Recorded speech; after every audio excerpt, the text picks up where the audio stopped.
Hello, am I live yet? Hello? Maybe? I'm not sure. I'm having a little bit of technical difficulties. Sound check. Can't hear me? Say something. If you can't, there's only one way to know. I guess comment in the chat or something? This is a terrible start to this stream.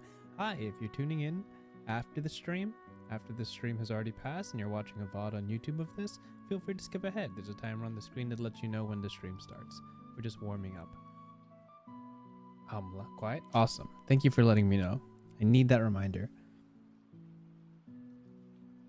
See, the thing is that when I'm recording anything else or talking to anyone else on Discord or recording the podcast, I have my mic at a certain sound level so I don't peak.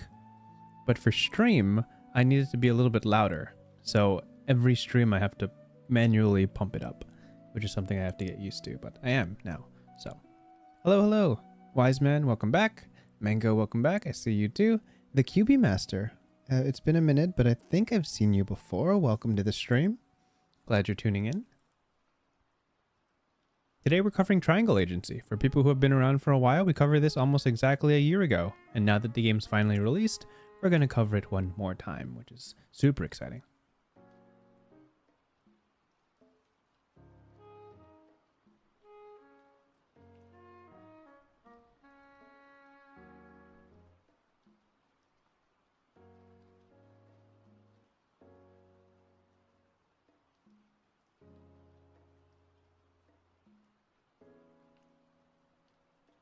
Let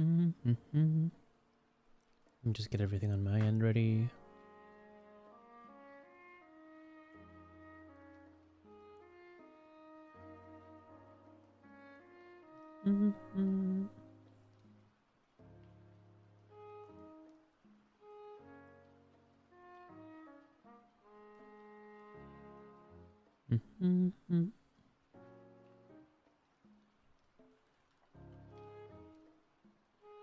So got 2 minutes. Fantastic.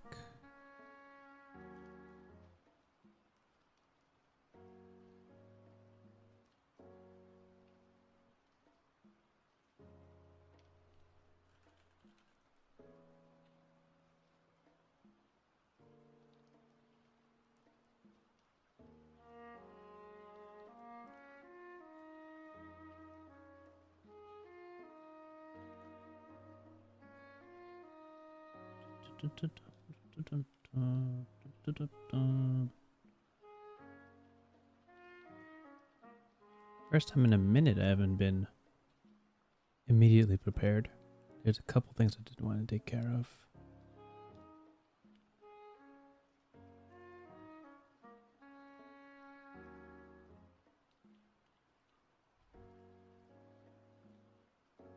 A minute left. Awesome. Hello, everyone. I can see this one's popular by the number of people who are already tuned into the stream. And I understand.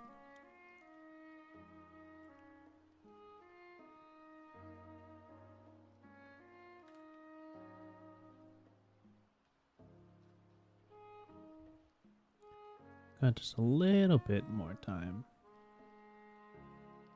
Let me see if I can get this set up just a little bit nicer.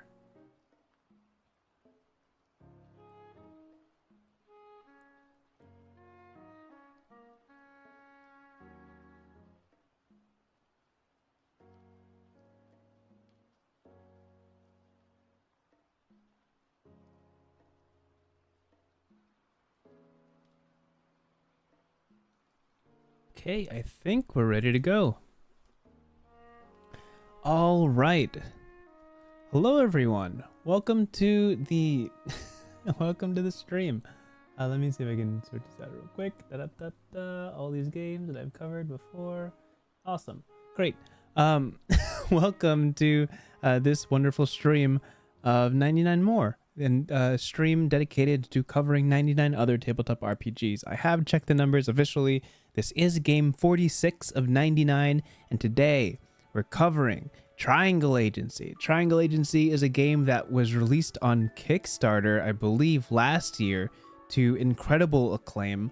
We have an entire stream dedicated to covering the Delta test, which was a fantastic demo of what the game would look like, which showed us an incredible amount of not only artwork but vision in terms of what genres it wanted to tackle, which is some sort of supernatural dystopian corporation type energy. People who have been watching the stream for a little longer than a year, as we covered this, I believe June 30th of last year. So this is very much a 1-year anniversary of that stream in particular. This game is fantastic. This game was fantastic from the demo. We were really excited to see where it would be going, and there's been so many people who have collaborated on this project in the meanwhile, and it's gotten so much support. So it is really a home run of an arrival, coming to us late. Was it July 1st or was it late January? Not late June. Regardless, if you haven't heard of this game, you're in for a treat. I'm here not reading it exactly for the first time, since I did read the entirety of the Delta test and read a lot of the stuff along the way in the meanwhile while I was waiting for the game to drop. So I am pretty familiar with this game and its core ideas, but I am here to introduce it to all of you. Now, you'll find it on itch.io if you want to find the digital PDF. I was one of the backers from last year, so I already have my copy. That's why it doesn't say paid for. I do have the PDF of this, which we can read through. As just a quick look, the visuals and the graphics of the page on the side are just an example of what you can experience. If you want to look at this game along with the stream, there is for free on the actual website. You can download the demo, and the demo gives you a good number of examples. Let me just download this right now. Let me see what this looks like. It doesn't appear. Let me see. Let's see. What's this look like? Yeah, this is a free 30-something pages of the beginning of the book. And as I understand it, this is word for word how the actual PDF starts. So if you haven't gotten this game, if you're looking to get into it, there's a demo literally on itch.io of the first 30 pages, and this is just a sample of what you'll be seeing there. So, exciting stuff. Again, there's you can find this on itch.io. You can also find... Is this the right one? No. This is the right one. Maybe? Possibly? Where am I looking here? Are these the same page? Oh, I was going to go to the vault. Okay. So this game is made by Haunted Table Games. This is one of their first creations, which is incredibly impressive. And they have also the Vault. The Vault is a supplement to the game Triangle Agency. It is a compilation of stories that you could run with this game, made by 12 individual designers, people who have been all around and about the tabletop RPG sphere, as well as great writers in their own right. Each of these have their own individual writer and illustrator for each type of horror type story you would like to run. There's a fantastic collection here. This is its own game. Not its own game, but it's its own session. So if you're like me and you're not familiar with the sci-fi genre or running it in particular, you can lean on these specific missions to help you get on your feet and get into the genre, into the storytelling, and really be invested in the stories you're telling without having to create it all from scratch. As someone who comes from more of a medieval fantasy type tabletop RPG setting or experience, having run many games of that, this is a little out of my comfort zone, so I'm excited to use this as a gateway for me to jump into this type of genre and really understand what it's all about. So for people who don't know what Triangle Agency is, if you know anything about X-Files, if you know anything about SCP, it's very much in that sphere. You are part of a corporation that's involved with catching supernatural creatures, and there may be a little bit of dystopian corpo energy tied into it. But without further ado, let's read the preview on the website, and then we'll dive into the PDF. Let's get into it. So, Triangle Agency is a... Am I showing this right on stream? Yes, I am.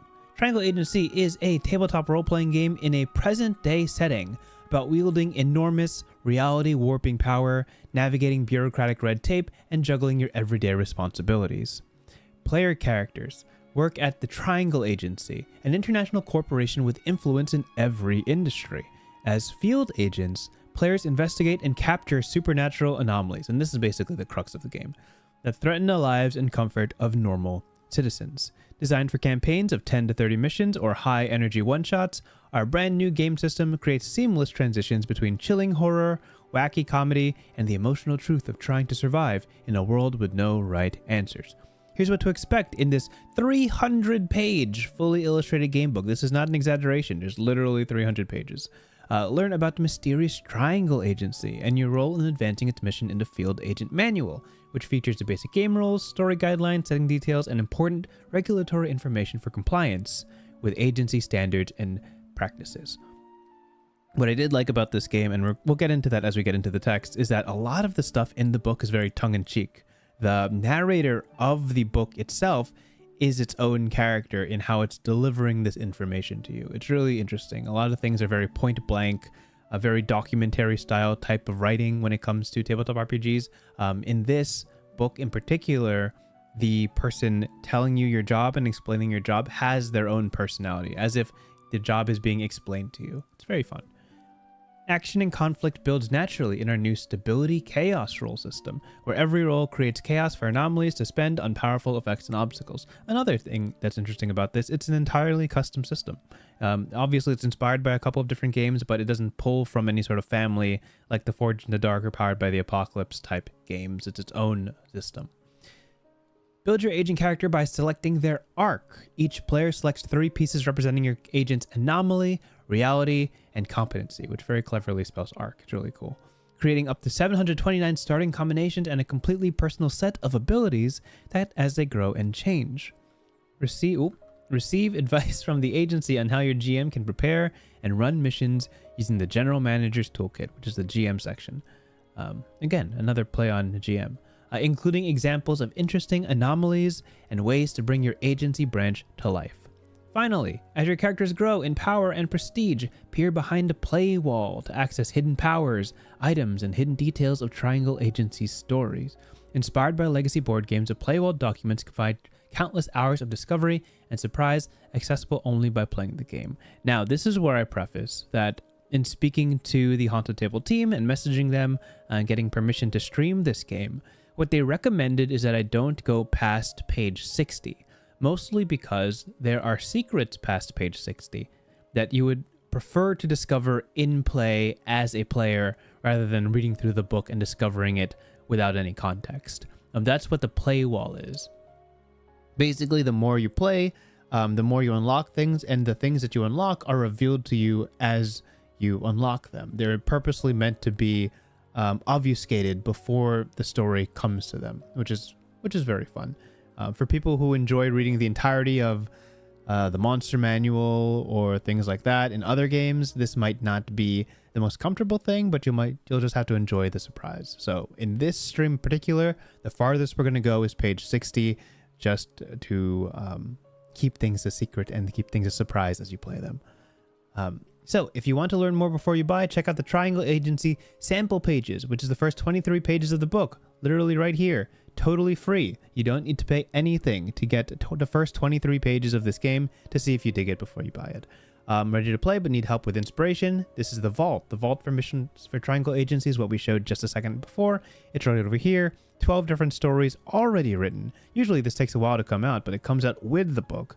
A supplement for 12 possible stories you can tell if you're looking for inspiration for your story. 2 missions are currently available for free. Is that true? 2 are free? Look at that. There's 2 free games right there. Hear me out. 23 pages of the first book and 2 free missions. That sounds like a steal to me. And any questions, there's a Discord, and you can check out their loose newsletter, which I've been following for updates. Caleb Zane Hewitt. I had the pleasure of meeting Caleb at PAX Unplugged, which was very fun. I'm so glad that I got to run into him and tell them how excited I was to see this whole game play out. And yeah, fantastic. So, without further ado, you can find this released literally 7 days ago, so a week ago, back in June.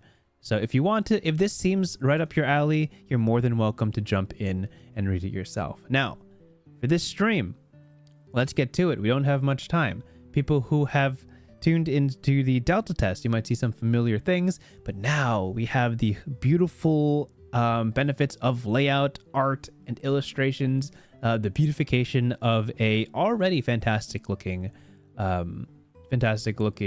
Delta test, play test preview demo thing. Look at this now. Look at this. Wow. Good start. First 2 pages. Fantastic art. Just giving you the energy of what kind of game this is. A little bit of horror, a little bit of wacky, a lot of sci-fi. Triangle Agency, the tabletop role-playing game, hosted by Haunted Table. We'll be zooming in on these once the text gets smaller. This is, again, the team, which we found also on the itch.io page. These are the backers when this was being supported, or on Kickstarter. These are the people who donated the most, which made this all possible. Next, terms and conditions. Interesting. If you are reading this document, you have been selected to participate in the Triangle Agency's tabletop role-playing game initiative. For your safety and continued stability of our universe, you are required to abide by the following conditions. 1. Reading pages out of order is dangerous. 2. Reading numberless pages is forbidden, not be interpreted. You may only read and execute its contents as intended by the Triangle Agency. All information beyond this point is agency property. Continued reading is considered agreement that all eyes, ears, thoughts, and digits involved in the consumption of this information also belong to the agency. People new to reading this out of context, take a note of the colors being used all throughout the game. As far as I remember, they mean specific things. So anything red specifically applies to the agency and agency rules. There is no need for this, but if this generates positive feelings, you may sign your name as a reminder of the important life decision you are making of your own will. Thank you so much. Wait, you are not authorized to proceed until you have read the terms and conditions. Proceed, located just to your left. We did that. Great. If you read this page first because of large text, dramatic iconography, or because it seems more approachable, you are an easy target for weaponized visual design. We've noted this in your file. Safe navigation of this document is imperative. Use the following guide to ensure you're only reading authorized sections. Field Agent Manual. This section describes the basics required of your role at the agency and the rules everyone participating in this job/game must follow. All agents must read this section to its entirety. So if you're going to read anything, players and game masters or general managers, read the Field Agent Manual that gives you all the rules and all the options as a player. The GM Toolkit section contains tables, diagrams, and other tools to support the work of agents selected for management. Only general managers may read this section. Playwall Documents. This non-linear section protects dangerous information and must only be accessed when necessary. You are not yet authorized to determine when is necessary. So this is the stuff you avoid until you have to read it. This comes in later on in the story, assumedly. And let's get into it. Field Agent Manual. All right. So here's the wonky table of contents. There's a lot going on here. Remember what I said about colors? Colors are really important. Anything red, again, applies to the agency. Anything blue, as you can see here, applies to anomalies, the creatures that we will be confronting. And then yellow is arc, reality. That's its own specific thing I'm sure we'll get into. As the numbers get a little bit wonky here, it is a sign of things to come, so to speak. But these are just examples of things we'll be reading through. So we're going to focus on this section in particular, specifically up to around here-ish. Just we're going to get a good vibe of what this game looks like. Okay.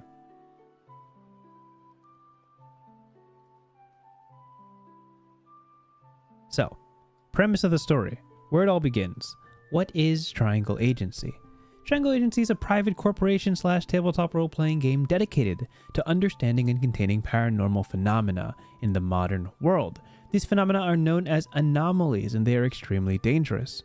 While the agency employs a wide range of support staff, this document/game is primarily concerned with the entry-level position of field agent. These employees use their Weekgen. All the 3s are red because of triangle. I mean, that's not false. This is concerned with the position of field agent. These employees use their wit, charm, and expendability to further our mission in the wider world, often spending more time out of the office than within it.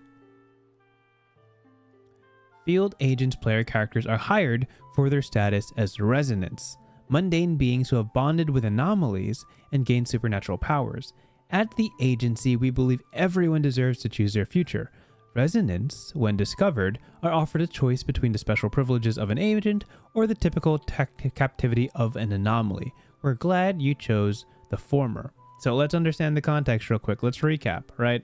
In this world, the Triangle Agency is a company designed to capture anomalies, dangerous existences in this world.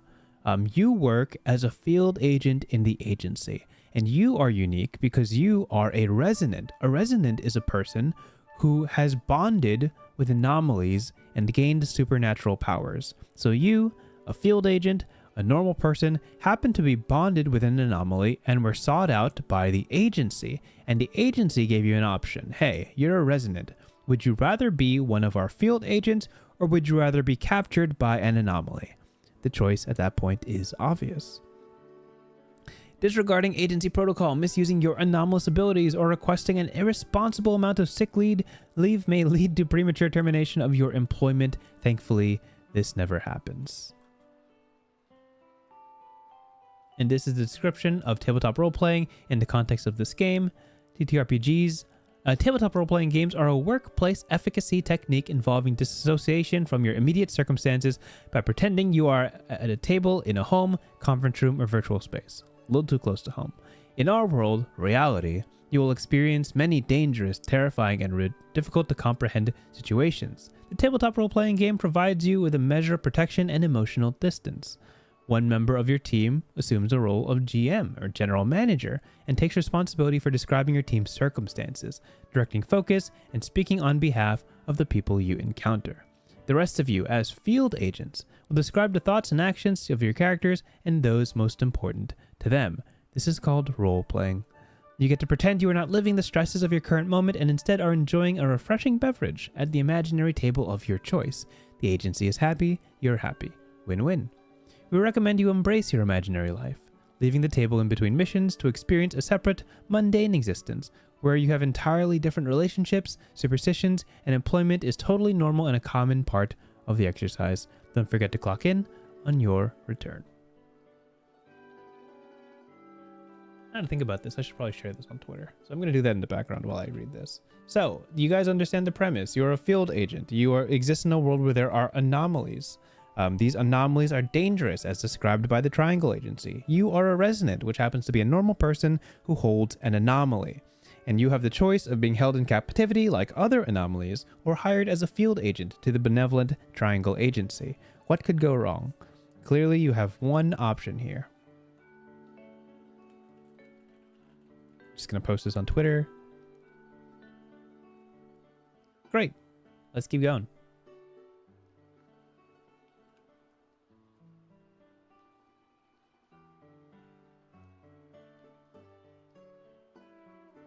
Okay, things we need for this game.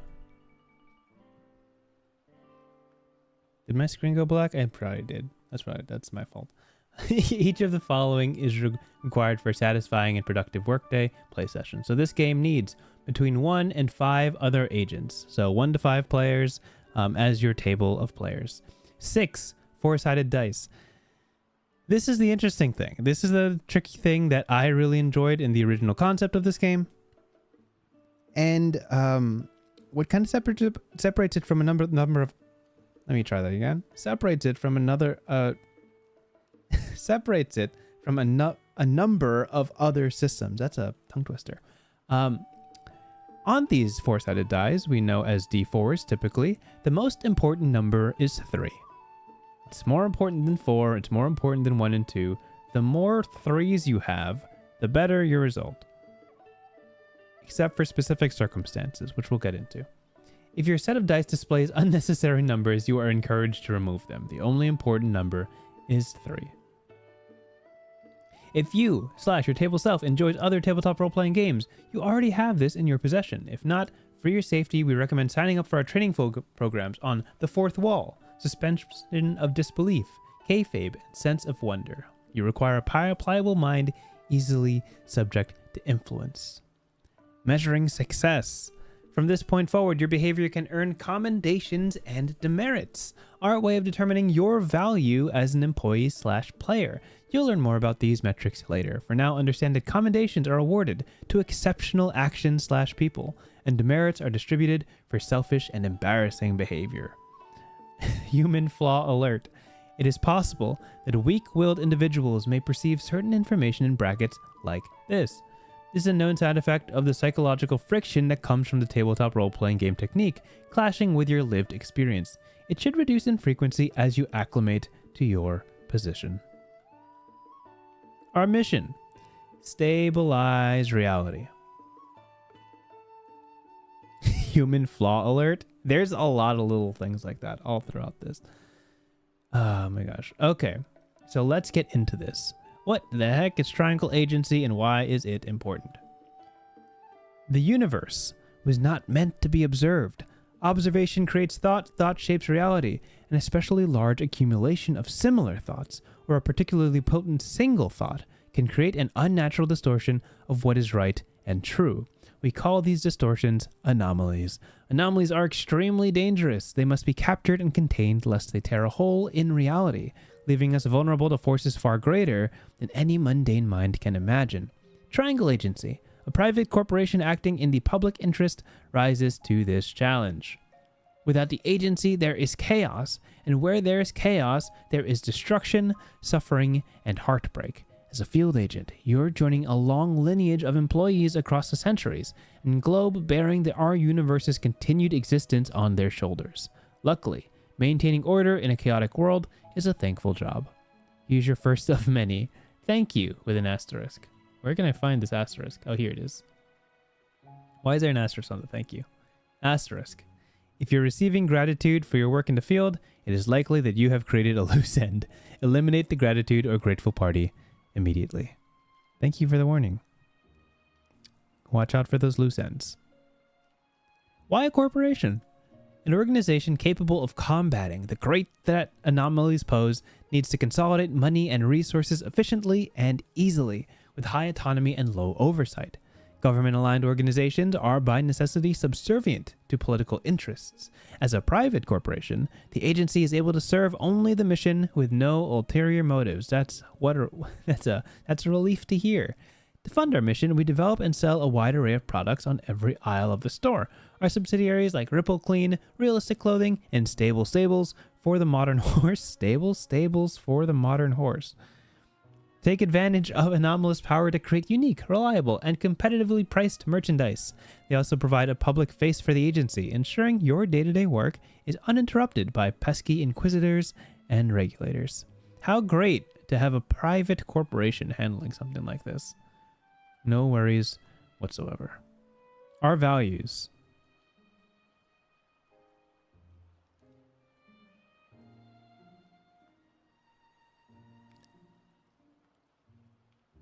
Access denied. If you would like to view this page in full, please stare at it for a while and imagine what might be inside. Interpret the possibilities by examining the other pages of this document. When you believe you have figured it out, please write the following on an envelope and personally deliver a report of your understanding to the nearest agency office. 2. I agree to be held indefinitely. Vault Room 309, Triangle Agency, your town, from your signature. So when I think I know what's inside, all I need to do is sign this and send it to the office.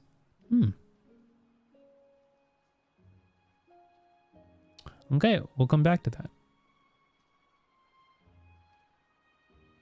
Reporting to work. Every agent is assigned to a branch, a semi-autonomous unit of business that handles all of the agency's dealings in a given geographical region. Branches are typically, but not always, attached to a single city or town. Each branch has a unique structure and a level of funding that reflects how important they are to the mission. In every branch, you'll find a headquarters, a set of employees who handle the day-to-day business, and at least one field team full of agents like you.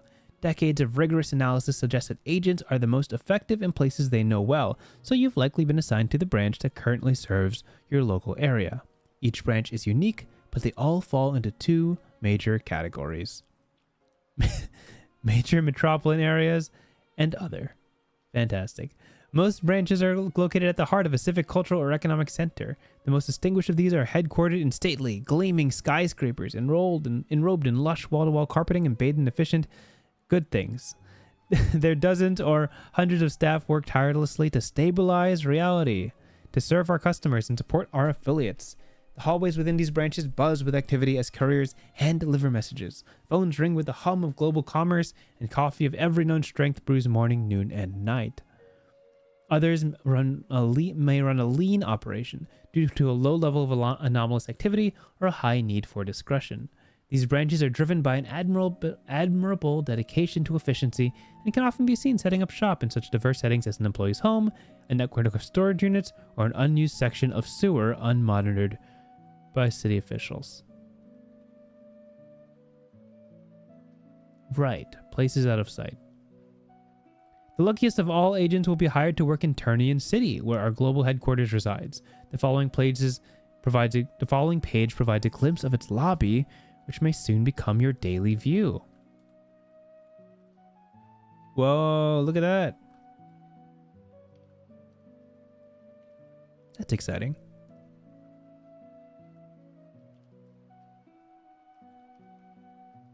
Yeah, that's awesome. The triangles are giving up big energy right now.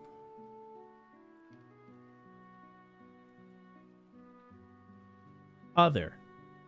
Play agents who live in rural regions can expect to shoulder a burden no less grave, merely less concentrated. These branches cover a wide area of sparsely populated land and are best for agents who like a slower pace and mobile lifestyle. Here you'll frequently find yourself patrolling neighborhoods, taking statements from local business owners, and venturing away from dependable cellular service. Headquarters for these branches commonly provide both space and privacy for their employees. Many have lavish wood paneling, overstock furniture from the Triangle at Home collection, and up to one refrigerator. Recent surveys have revealed that these remote offices average a bulletin board to employee ratio approaching 2-to-1. Let's get those numbers up. Whether in an office park, hunting lodge, or retrofitted pizza franchise, rural branches trade the power and prestige of their urban counterparts for a working life perfectly tailored to their local needs. That basically sets up that there's two places to work, the big city and everywhere else.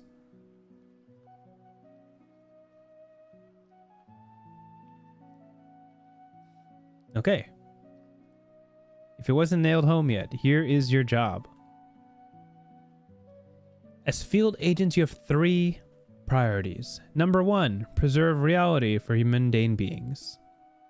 First and foremost, you must keep knowledge of anomalies to a minimum in the wider world. To measure your success, the agency tracks loose ends, people with experience or evidence of the supernatural. So, first and foremost, people don't know anomalies exist. Your job is to keep that a secret. Think Men in Black with the neutralizer. Your job is to make sure that nobody knows the work that you do. 2. Apprehend anomalies for storage in the vault. Whether by enticement or exhaustion, wild anomalies must be brought to safety in the vault, a special containment facility in a secret location with entrances at every agency branch. They can be studied and preserved rather than eliminated. Lucky them. 3. Control yourself for long-term employability. Residents like you are permitted to use anomalous abilities in the pursuit of items 1 and 2, but are expected to maintain professionalism and resist the temptation to abuse those abilities elsewhere.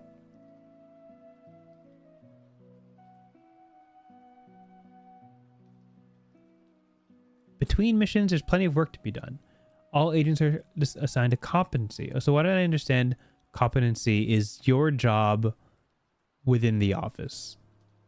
So you can be PR, you can be a barista, you can be a CEO.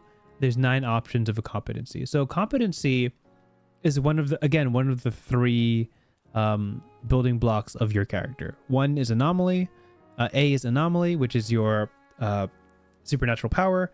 R is reality, which is kind of your background, where you come from, who you are. And C is competency, your role within the company and your job as assigned when not out in the field. Field work, it says, is mandatory, but your commitment to the work between missions will determine how far you climb in the company. You are permitted to continue your mundane life outside of the agency, but your friends, family, and acquaintances must not know the details of your work. Please remember that for a resident like you, a mundane life is a privilege. A priority is to the agency's mission, and yours should be as well. For the additional details, please consult the following graphic. Okay. I mean, the choice is obvious. If you have to choose between everything in existence and the future of all reality, or the unnecessary indulgences of mundane desire. Pretty straightforward.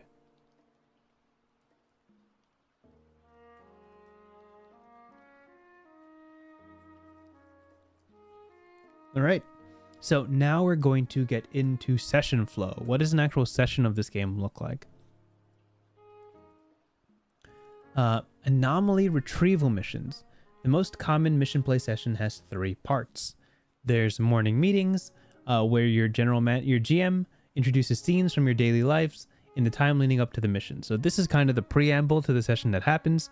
It's out of reading, out of text. I don't know how to say out of character because I'm kind of sort of playing a character when reading this. Out of text. This is basically the preamble to the so to speak episode.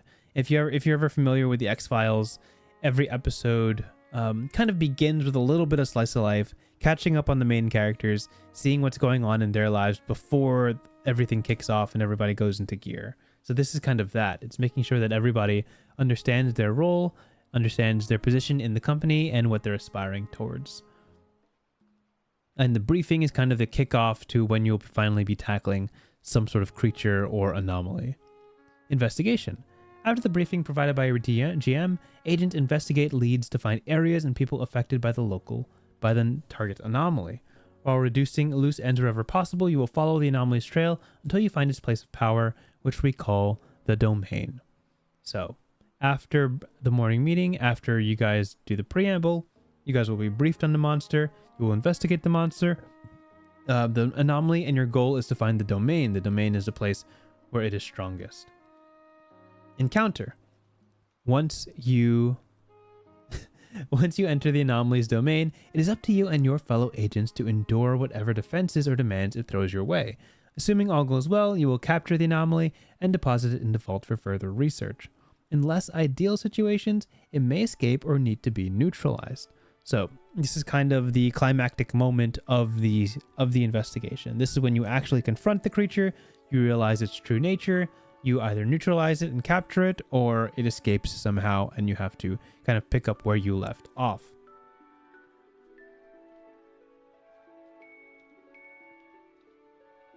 And these are the tools you'll be using to capture these creatures. The normal briefcases. This uninteresting and nondescript briefcase is capable of capturing and safely holding an anomaly of any size. For the normal briefcase to work, the anomaly must be exhausted, calmed, or willing. Think of it as a Pokeball. The easiest way is to understand it is that.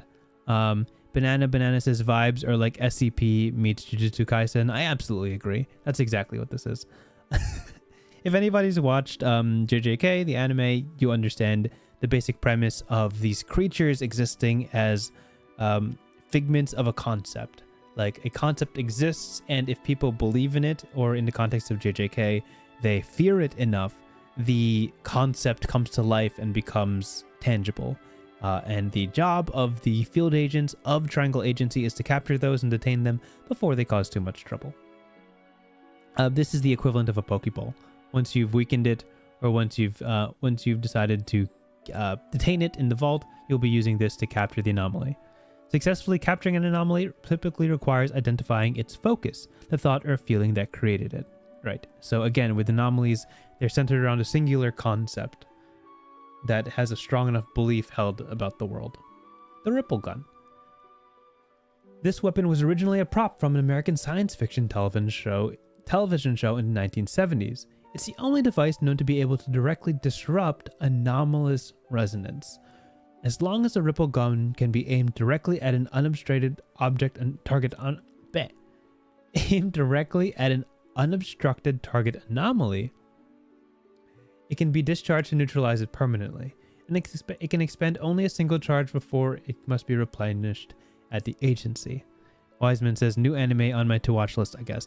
Jujutsu Kaisen's okay. If you watch any shonen, it's exactly like any shonen. It's just a whole lot of fighting and really good animations. I guess the characters are pretty charming. It's not super deep, so if you're looking for something more seinen or psychological, it's not that. Just think real cool fight scenes, real cool curses, and great animation and fun characters. That's basically the premise. Any if you've watched any shonen ever, that's exactly what Jujutsu Kaisen is. But anyway, that's my disclaimer. Discharging the ripple gun for any purpose other than neutralizing the mission's target. Can you guys read that behind the text chat box? Let me zoom in. Okay. It can expend only a single charge before it must be replenished at the agency. So kind of a one-shot opportunity to neutralize the anomaly. Discharging the ripple gun for any purpose other than neutralizing the mission's target earns an agent 3 demerits. Banana says, did you watch Shibuya? I have not. I've heard, but I've been spoiled 20,000 times about Shibuya, so I know the general idea. I do understand that Jujutsu Kaisen gets observably good season 2. I'm almost there, and I already get what people are talking about. Yeah, it's a whole thing. There of this chat, there's definitely like 3 or 4 JJK watchers who understand. It's okay. The ripple gun has a built-in safety that prevents it from discharging at resonance. Please ensure you are never standing between the ripple gun and its intended target. So it's a kind of one-shot opportunity, and if you fail, you get 3 demerits. What's a requisition? Requisition is a catch-all term for any items created through anomalous research. Following your first mission, you'll gain access to many more useful tools like these you can purchase for easier fieldwork. It's QB Master says it's more akin to the Devils of Chainsaw Man. I haven't watched Chainsaw Man. I think I watched like the first 3 episodes of that. It seemed pretty good. Didn't really get into it. Okay. Anomaly retrieval outcomes. The agency recognizes only 3 possible outcomes for an anomaly retrieval mission. 1 is captured. The anomaly is delivered via normal briefcase or other method directly to the vault. This is the ideal mission result for which all agents receive 3 commendations. Awesome. So we've learned about demerits and we've learned about commendations. We don't know what they are used for yet, but I'm sure we'll get into it. Neutralized. The anomaly is destroyed with the ripple gun or other method. This is regrettable, but sometimes necessary. No commendations or demerits rewarded. So there's no reward for killing or neutralizing the anomaly. Unfortunate. Escaped. If the anomaly is neither captured nor neutralized, all agents receive 3 demerits. Anomalies allowed to escape become suspicious, harder to capture, and prone to inconvenient revenge seeking. Optional objectives. For each mission, your GM will issue a few optional objectives during your briefing. Optional objectives always have a condition and a reward, and they're often between 1 to 3 optional objectives. So these are examples. Fire a warning shot, 1 commendation. Speak to a card-carrying member. Plus 3 commendations once per agent. Step on a tile, 1 demerit. These objectives may contain important guidance to aid you in your mission, but they may also fulfill unrelated agency goals. Your GM is neither required nor expected to explain the process behind defining and issuing optional objectives. And this is an example of a mission. We could read this. Yeah. So this is an example of basically a session that could play out hypothetically. This is an example of a perfect mission. Agents Idowu, Saburo, and Levi are working diligently at their desks during the morning meetings when they are called to a briefing. Their general manager, Trina, tells them of an anomaly in downtown Turnian City that is turning humans inside out. The agency discovered this from an intercepted and quarantined social media post featuring an eyeball that has fallen perfectly into a meatball sub. Oh, spooky. Turning humans inside out. The agents begin their investigation at the Meatball Sub Store, where the owner explains a sudden swap of skin and organs she witnessed. The owner is convinced everything is perfectly normal, and a loose end is not left behind. How this happens, I don't know, but I'm sure that's up to the field agents to figure out. The agents cleverly deduce that the Anomalies' focus is a sandwich artist's desire to keep all ingredients inside the sandwich. He does not want to discuss it, but a book of sandwich photography has been speaking to him. I'm guessing that's this. And pushing him to improve by turning a human inside out anytime he fails to create a perfect sandwich. The agents visit the sandwich artist's apartment above the store, which has become the Anomalies' domain. The agents encounter the anomaly and convince it to let its guard down by making a set of perfect sandwiches while carefully avoiding being turned inside out. The team's combined desire for perfection sates the book of sandwich photography long enough for it to be captured in the normal briefcase. The sandwich artist is convinced everything is perfectly normal and the loose end is not left behind. Once the normal briefcase is deposited safely back at the local Triangle Agency branch, the agents return to their desks and get back to work. Another incredible success. That's the job. You're given an anomaly. You figure out the source of the anomaly. You convince everything is perfect. You convince everyone that everything is perfectly fine. You capture the anomaly. You again convince everyone that everything is perfectly fine, and you bring the anomaly back to the Triangle Agency. Sounds easy enough. And here is where we're going to discuss anomalies. Oh, what is this art? It's so good. It's like a bunch of sheep all put together. Anomalies in detail. As mentioned, an anomaly is a large accumulation of similar thoughts or a particularly potent single thought that has gained the ability to affect reality directly. The complete life cycle of an anomaly is protected information that will become available to you later in your career. This is an example, I'm guessing, of Playwall document, of what's in the Playwall document. More details about the anomaly. Out of text. The reason for that is for kind of everyone to be in the dark of the reality of anomalies. That's not meant to be a thing that you're supposed to know right at the start, and you don't need to know that to play.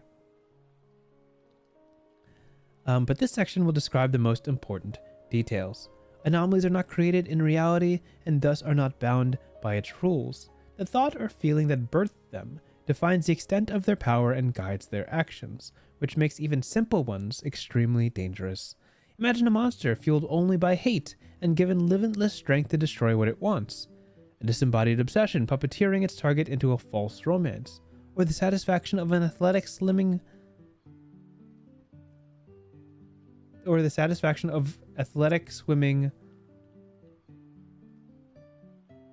I don't know the sentence. The satisfaction of athletic swimming flooding a city to share its benefits with everyone. I'm guessing this is the satisfaction of an athletic swimming pool flooding a city to share its benefits with everyone. I'm guessing that's what it is. They may express human-like behavior or appear to have human intent, but this is an illusion. Anomalies are uncaring, unconcerned with human life, and at best oblivious to the suffering they create. These beings express their destructive potential in as many different ways as there are thoughts. While one may grow to an enormous size and crush buildings for fun, another might manifest as a network of disembodied ears to collect our region's secrets. They can be canny enough to play off of human emotions and desires. Many of the most insidious anomalies enlist the help of gullible humans. Without a resonant host, that's you, resonant, they struggle to remain in reality and will gradually disappear, but this process can take years. The damage they deal in the meantime and the loss of opportunity to study them makes inaction unfeasible. In summary, anomalies are thoughts and feelings that are birthed and gifted power, mostly by overwhelming support via the minds of others. As it becomes stronger and stronger, it may develop sentience, human-like behavior, or appear to have human intent. Understand this is hypothetically an illusion. They are hypothetically uncaring, unconcerned with human life, and at best oblivious to the suffering they create. Therefore, as an agent, your responsibility is to detain them, to be studied, so they can no longer deal damage while they slowly disappear. Resonance is the term they use for the energy that's left behind by anomalous effects. It's the main way to track anomalies and see where their effect takes place. Think of it as like an aura left behind by their presence. The exact pattern of and tracking method for this resonance is dangerous information. If you would like to learn more, think carefully about why you would want to do that. Good point.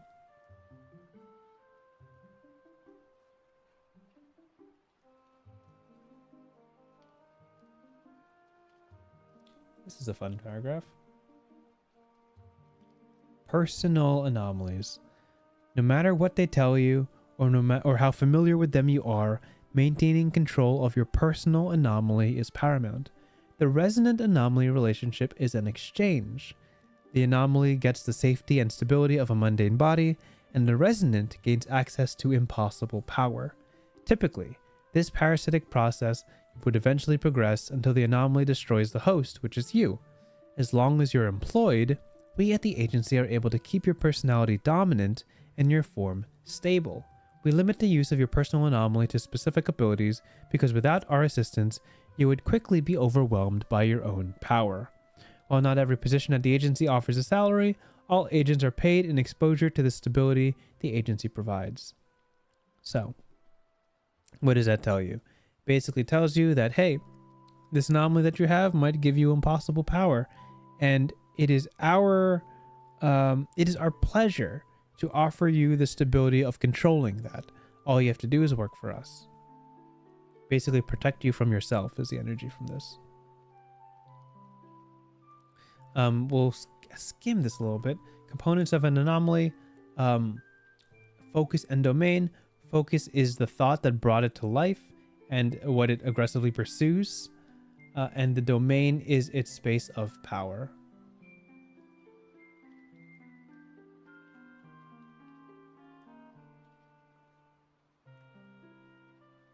Yeah. Okay, so this, I believe, is one of the core... Yeah. So this is one of the core concepts of... Sorry, I'm bouncing around a little bit.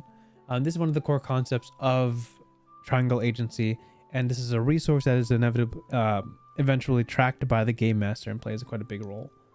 So, chaos is anomalous energy added to the universe as a result of the field team's actions. Anomalies wield chaos for many purposes and to deadly effect. I feel like this is really important to understand. While we encourage you to use your abilities to complete your mission, we urge you to pay attention to when chaos is created. Your general manager will track chaos in an abstract space called the chaos pool and describe how the anomaly uses it against you for chaos effects. So, there's kind of a trade-off for using anomalous powers, and that's chaos. Chaos is a resource that's tracked by the GM, and the more you use your anomalous powers, the more chaos you give to your GM. And they can utilize that chaos to make the anomaly stronger, to give them more potent abilities. Basically, by acting, you give the GM an opportunity to react. And this exchange of chaos back and forth is more or less what pushes the story forward. Are you willing to try to risk this and increase chaos with the risk that the GM throws something equally terrible back? Or would you rather play it safe and restrain yourself on how much chaos you're giving out so that your game master can't be too devastating on you and your field team? Cool little system. Minor anomalies. These are just kind of the henchmen of major anomalies. They can utilize the chaos that you give and have, it's kind of like a mini boss energy. Is basically what minor anomalies are. So when you fight them, it says we recommend you destroy them on sight with abilities, requisitions, or large amounts of physical force. Loose ends are the people that that are left with understanding of anomalous or supernatural events. Obviously, your goal is to eliminate as many loose ends as possible, so do not create loose ends while you're working. Do not have people witness your anomalous talents. Do try to keep the number of people aware of the Triangle Agency and its work to a minimum.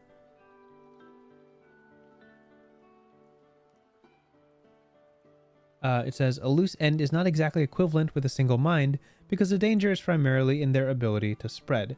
A married couple with all the same friends may only be one loose end, while a trusted public figure could represent more than a dozen on their own. Your general manager will often say things like, this crowd of people counts as 10 loose ends. You will have to do something about them before you leave. Or, you can use that ability, but because someone can see you, they'll become one loose end. Knowledge of anomalies bolsters their power. Your field team's accumulated loose ends increase the amount of chaos usable by anomalies at the start of each mission. Sloppy work can have fatal or frustrating consequences down the line. This is basically a deterrent for using your powers recklessly or not taking care to be discreet about how much destruction you cause. It's a reflection of, like, in a lot of superhero or medieval fantasy settings, a lot of fights just happen and fires break out and things are broken and the adventuring party is not at all responsible for repairing that. This is kind of a response to that. It says, be careful, be concise, and be precise, I guess would be the word, and make sure your work does not leave too many loose ends that you have to take care of.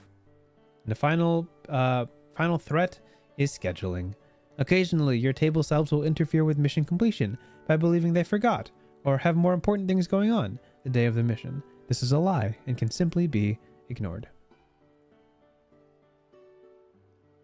Also another rad art alert. This is the normal briefcase, I believe.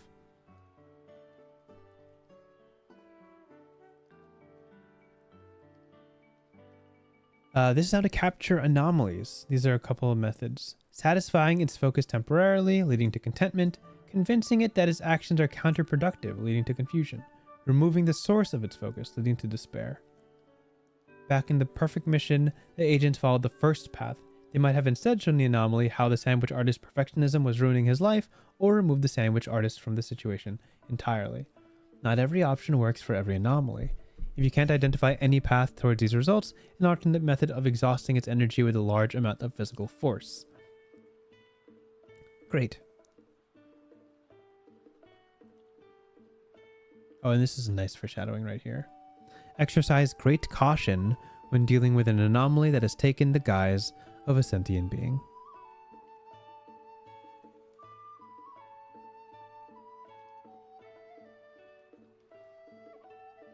Okay.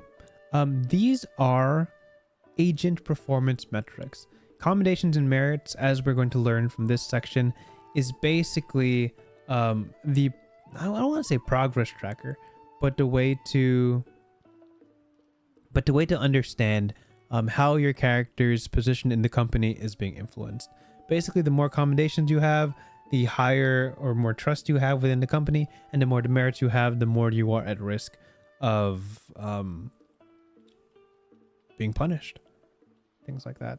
So basically, at the end of every mission, as I understand it, commendations use our patented emotional currency system, which means you can feel the approval of the entire agency upon receipt. So this is how they pay you. This feeling has been reported as similar to an improving smile from a trusted mentor, an extra drink falling from a vending machine, rest in an indent sized perfectly to your body, or the discovery that someone else has performed a needed furniture repair while you are away. For many, though, the satisfaction of an increasing number is enough. This is too real. This last one is a little too real. So these are examples of things that award accommodations. And these are just things that the DM can give out. Again, this is not like super duper crucial, I guess, to progress. It's simply a symbol of status within your team and within Triangle Agency. So it is nice to build up commendations. It's not mandatory. It's just kind of a storytelling tool. And you can use commendations for other things. It's kind of like it's kind of like a currency. Commendations determine who receives a mission's MVP award. and are used to purchase requisitions, office perks, merchandise, and investigation tools to boost your self-esteem and mission success. They're paying you in happiness. Demerits are a way of telling you there's room for improvement. You shouldn't accrue very many of these, and thanks to the emotional currency system, you won't want to. The feeling of receiving a demerit has been likened to loud microphone feedback, a single precious object missing from your return home. A single precious object missing upon your return home, receiving an email, or suddenly realizing everyone is hanging out without you. And these are things that accrue demerits. Agency standing. Demerits adjust your agency standing. Agents begin their careers in good standing. Every time you gain a demerit, you immediately erase your previous standing and replace it with your new standing. So as you reduce, as you go down in demerits, this is what happens to you. It's basically the way the company views you and interacts with you. And at 10 plus demerits, the worst possible thing happens. You get your frozen yogurt room access revoked. Yes.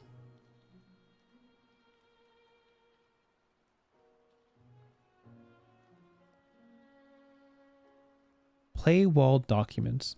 One of the many advancements made for the Triangle Agency initiative is our unique play-to-play system. To protect you from an overwhelming amount of complicated and forbidden information, many rules and features are hidden behind a paywall, located on page 98 after the General Manager's Toolkit. After certain successes, failures, or choices, you'll be directed to visit specific playwall contents by a symbol that looks like this. Go to A1. Playwall documents are personal and should only be shared if the information or effects you've accessed become relevant to play. You are now officially cleared to go to A1, behind a playwall, and see the entry labeled Mission Report.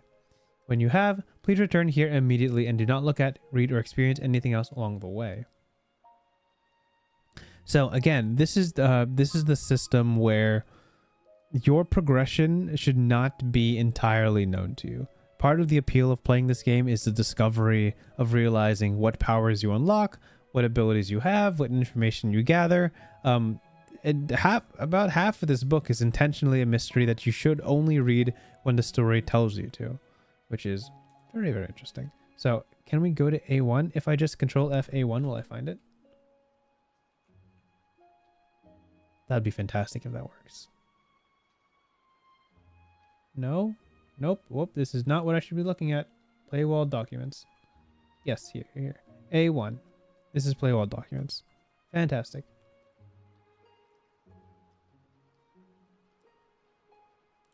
This is the Playwall. Beyond this point, you will be exposed to highly sensitive material. Let it be known we are on page 204 at the moment. This is well beyond what we should be looking at, but we did get express permission to look at A1, so let's figure out what that is. A1. Mission report. Okay, so this mission report is basically what you would submit at the end of your mission. This is what you would give to your supervisor to explain how the mission went down. So you either neutralized, captured, you either neutralized, captured the anomaly, or it escaped. This is the final grade that the game master uses, and this out of text is a great way to keep track of how your sessions have been going. It's kind of a paper record of each of how the campaign has been progressing, and you can keep that in a binder as memorabilia. You could print this out and use this later. You log how much chaos has been created from this effort. You decide who this MVP is based on the number of commendations they've gathered. This anomaly analysis is where you keep the information of the monster or the anomaly you fought. This is the loose ends, all the people who have realized about these secrets, and then probation and participation is the people who are involved, and probation is probably an employee that got in trouble. And these are the optional objectives given to you by your boss. Now, we must swiftly get back to the beginning of this PDF without looking at anything else. Great. So that's just one example, and there's that was page 204. So there's 100 pages after that. As I said before, there's like, I guess now we know an official number. There's about 100 pages of Playwall content that you shouldn't read unless directly influenced by it. Now, let's talk about the dice system. We're an hour in and we're talking about how to roll. So, yeah, and as somebody who was doing their best to follow along in the playtest / demo / backer process, having seen a number of the things within the Playwall, it gets kind of wild. There's a lot of things there that are intended to be secrets, not only to the players, but also to the game master. And as you discover them, it's like it's a little surprise for the whole table. It's really cool. And I don't think you'll be going through the entirety of the Playwall in a single playthrough, in multiple campaigns, depending on your character choices, depending on what you decide as your anomaly, reality, and competency. Different Playwalls will reveal themselves to you over time, and it could be a really cool way to see your character evolve in different ways. So let's talk about the roll system. And this is one of the most unique things about this game. It took me a while to parse it and understand it, but once I did, it was really, really cool. So let's get into it.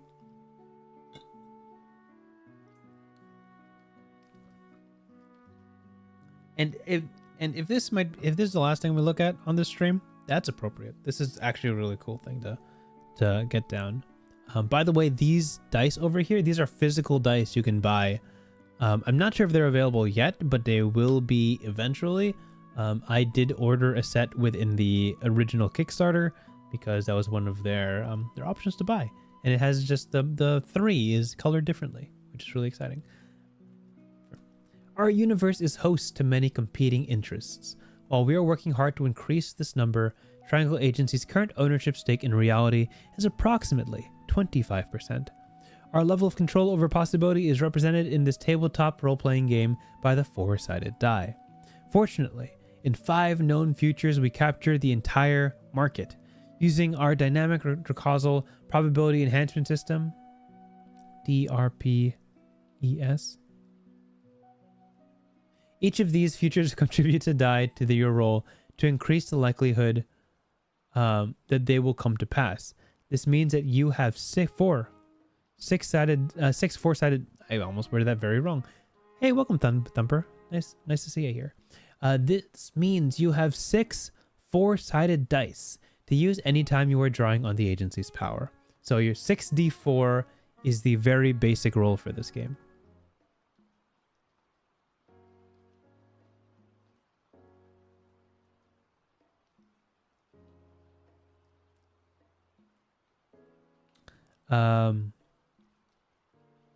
Yes. So 64. You will be rolling for 2 reasons we will outline in detail shortly. Asking the agency to alter the recent past, and using your anomaly abilities in a safe and controlled manner. You will always roll 6 4-sided dice. Check the results and total the number of dice showing a result of 3. We call these 3s. If at least 1 3 is present, that's a success. If there are 0 3s in your roll, that's a failure. Every ability has its own unique results for success and failure. So what the heck are the odds that you won't roll any 3s at all? Very little. So most of your rolls will end up as a success. The degree of your success we're about to find out. So to summarize, this is basically all you really need to know. If you want to alter the recent past or use your anomalous abilities, you will roll 6d4 and you count the number of 3s you have. Any amount of 3s above 1 is a success, and 0 3s is a failure. Basic results. At least 1 3. You successfully ask the agency or achieve an anomaly abilities on success result. Any number of 3s counts as a success. No 3s. You are unsuccessful in channeling the agency's power, leading to inconvenient consequences or an anomaly abilities on a failure result. Great. Chaos. Directly affecting reality. Oh, let me try that again. Directly affecting reality comes with risks, even for the agency. Every role invites the chance for chaos to seep into our world and empower hostile anomalies. Your GM spends chaos when an anomaly takes specific supernatural actions against you and your allies. More chaos equals more problems. This is not entirely linear. When you roll, each die that does not show a 3 adds 1 chaos to the chaos pool. This means a standard roll can generate up to 6 chaos on its own. Here's an example. So, in a perfect world, perfect roll, look at that, all 3s, no chaos generated. But if there are no 3s at all, plus 6 chaos. And here are some examples, maybe? Something has gone wrong. Discontinuing use of visual elements with more than 2 dimensions until the problem is resolved. Cool. And the visual appearance of the dice changes. That's really fun. Yeah, all the art on the next page is 2D. Cool. Qualities. Agency has organized all possible actions, including those of your anomaly, into 9 desirable qualities each employee is expected to embody to varying degrees. So these over here are basically, in other games, what would be equivalent to your 9 skill checks. So these are what you're going to be using on the field. One of these 9 qualities is how you will be interacting with the anomaly and the environment and the people and your world. So these are things that will be rolled when need be. Quality assurances. To ensure you are acting... Oh, actually, I should read those out. Attentiveness, duplicity, dynamism, empathy, initiative, persistence, presence, professionalism, and subtlety. To ensure you are acting in accordance with our expectations, the agency provides you with a set of maximum quality assurances, or QAs, at the beginning of your career based on your competency. Competency, again, is one of your character choices made at the very beginning. Quality assurances are not based on your agent's inherent or developed skill set. They are tied to behaviors the agency hopes you will embody. Again, competency is your job within the company. For anyone who forgot. For example, having 3 QAs in empathy does not make you any more empathetic than someone with 0. It means the agency will intercede to assist you more often in situations involving empathy. After you review the results of any roll you make, you may spend any number of quality assurances to physically adjust the same number of dice to a different face, changing the result. Okay, so let's summarize that, right? You want to do something that taps into either the agency altering the past or using your anomalous abilities. What you do is you roll 6 4-sided dice, and it succeeds if you have at least 1 3. However, the less 3s you have, the more chaos given to your game master. And again, as we described at the beginning, chaos is the tool upon which the GM can make the situation more dangerous, more unpredictable, empowering the anomaly that you're chasing. You don't want to give the GM more chaos than what you would deem necessary or deem overwhelming. So what you do is you spend quality assurances. Spending quality assurances makes sure that you reduce the number of chaos given to the GM by turning non-3s into 3s. And that's the basic back and forth of the players and the GM. You're always 1 QA away from a 3, which means you're 1 QA away from success. That's true. If you have absolute failure, you can burn a QA to get that to a success or a minimal success. Use QAs at key moments. They are a finite resource that is spent over the course of a mission. All QAs are recharged fully and automatically in between missions. As I understand it, you don't get too many QAs. If I remember making a character sheet way back when, you probably get like maybe 2 or 3 QAs for one quality, and maybe like a little bit less than that for another quality. So you don't have too many to burn, and you got to be really careful about it. Burnout. When one of your qualities has no quality assurances remaining, including if they never had any at all, you have burnout when rolling with that quality. Burnout burns 1 die showing a 3, reducing your chance of success and adding 1 chaos to every roll.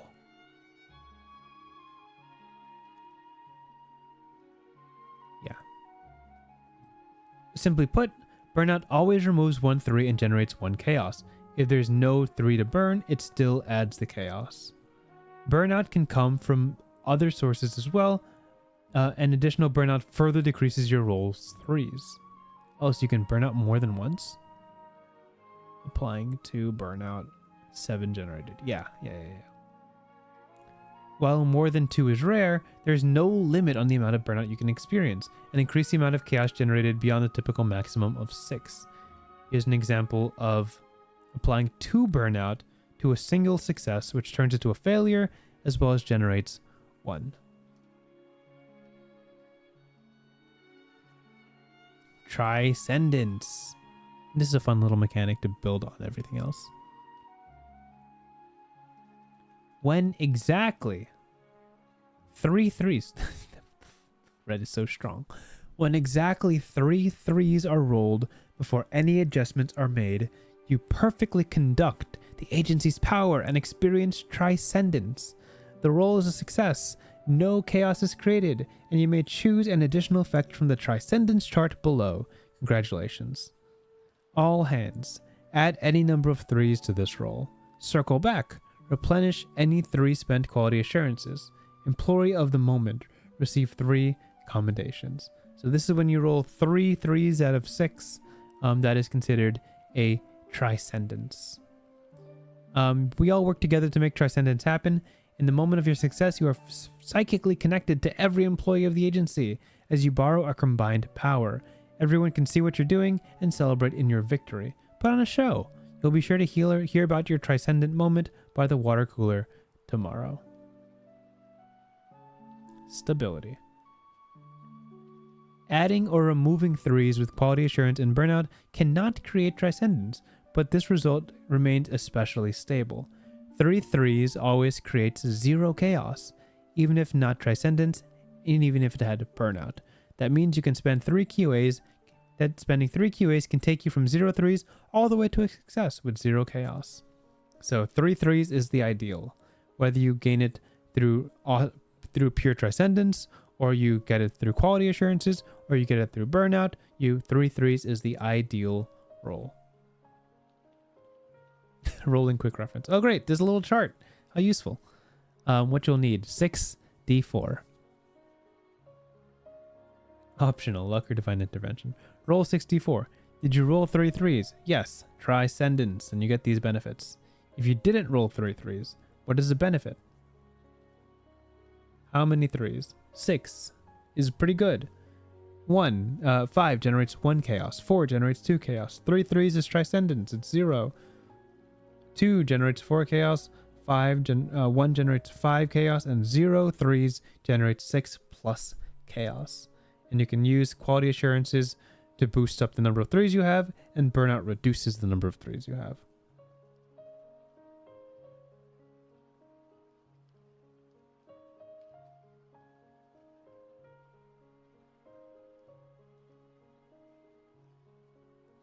All right, we're reaching the end of our stream. We're closing in on the 10 p.m. mark for me. So I'm going to breeze through the next couple pages to explain the general premises and reach a conclusion of what we'll be covering for this stream. So on the previous pages, it described that you can call on the agency to alter reality. And this is not your own power. This is a power provided by the company you work for.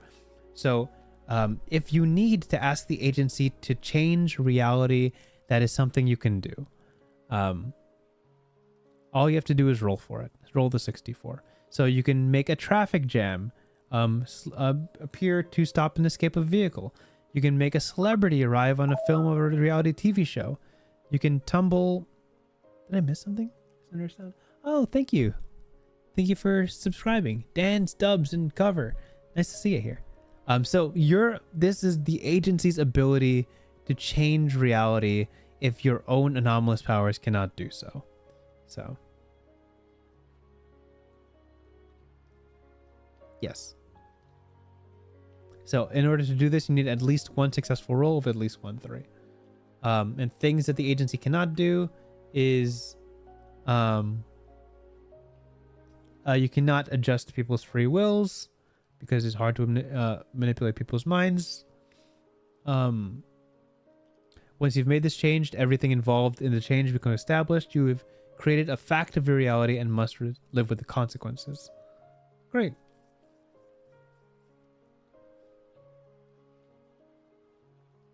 I'm just going to leave this to exist.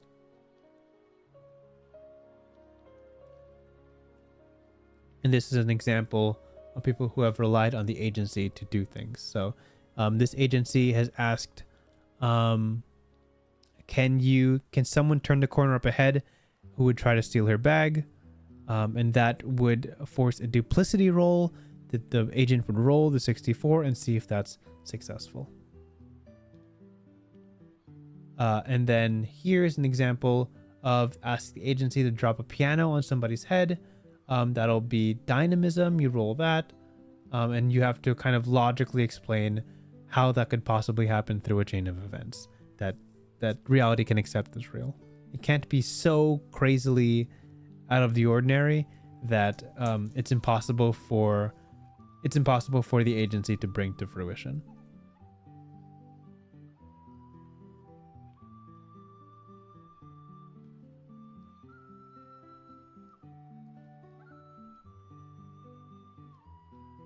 And anomaly abilities, this goes back to the fact that you as characters are not only field agents, you are resonants. You are people who have bonded with an anomaly within yourself, and you have anomalous abilities. So you'll be using those specific abilities to modify the world and affect the world around you and see where that takes you. So this is kind of like your own little superpower, if I had to describe it as that.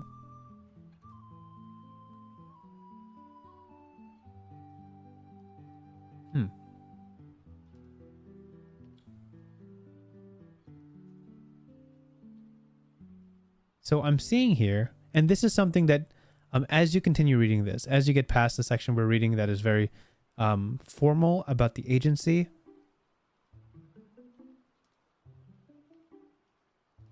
you will see something like this.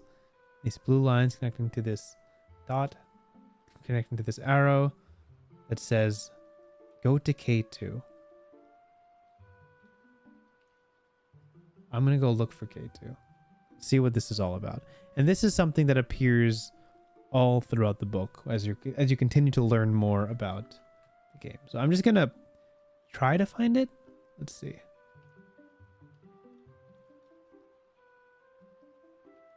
K2, K2, K2, K2, K2. I'm gonna control F through K2. If we can spot it. Here, K2.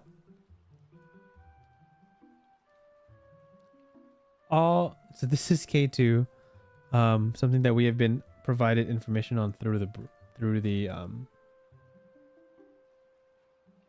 initial pages. Anomaly abilities. All agents. There's no way I can know what this says. All agents have abilities. As long as you're employed, the agency. Review this report. Limit the use of your personal anomaly because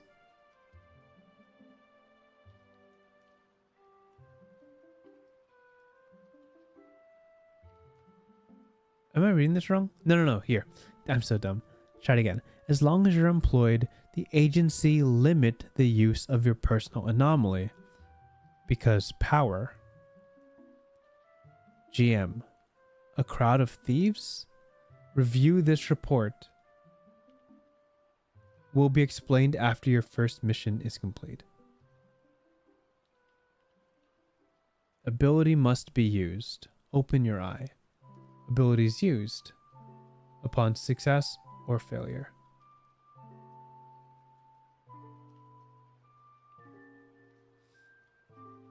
Huh. So, as somebody who's read a little bit of this before, the idea is that your anomalous abilities, depending on what you've chosen as your anomaly, will have points of growth. That when you use them, you will be tracking how often you use them, and if they're successes or failures. You see here, this says practiced. And as you mark these down, as you fill them up, the anomaly that you have chosen will evolve.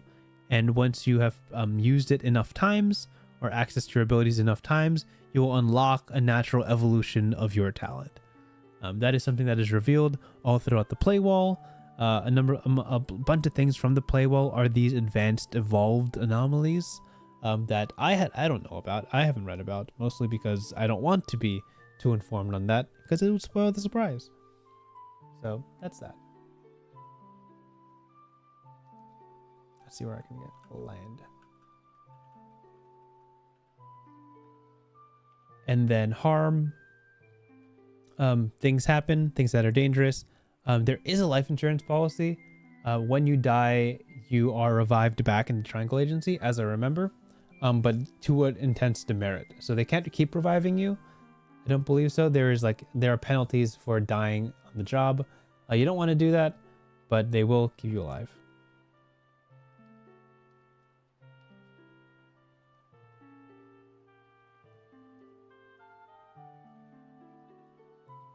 Here. And this is what I'm going to close the stream on, because it is 9:57. If there's anything that you need to know about this game in terms of the motifs and the themes of who the Triangle Agency are, this is a fantastic summary line. And finally, benefit 3.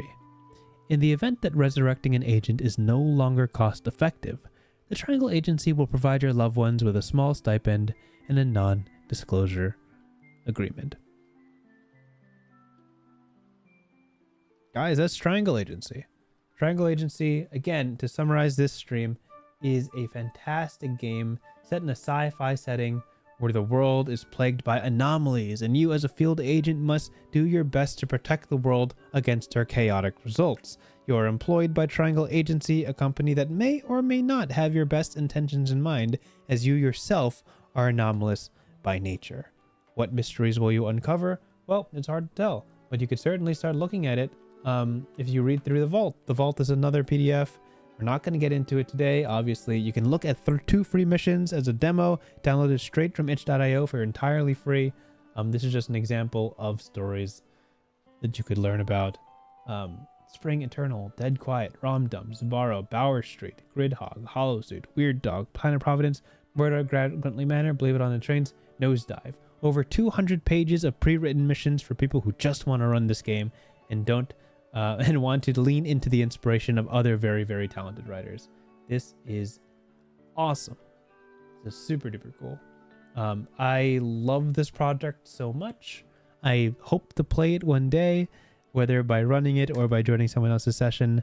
Of the 99 more TTRPGs that I've covered, this is one that is supremely inspired and is one that I will personally, after this whole series is done, will do my best to enjoy.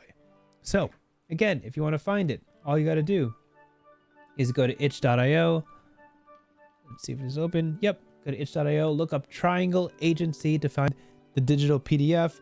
Physical copies will be available, I believe, eventually. I'm not sure. This is the website. Wow, the layout of this website is really cool too. Yeah, and you can order a bunch of these as well. So, yeah, thank you so much for watching. Thank you again to Haunted Table Games and Caleb for letting me stream this. And until next week, where we cover another game in the 99 More series. Thank you guys for tuning in. Thank you guys for all the support on Twitter and otherwise and here. And above all else, stay frosty.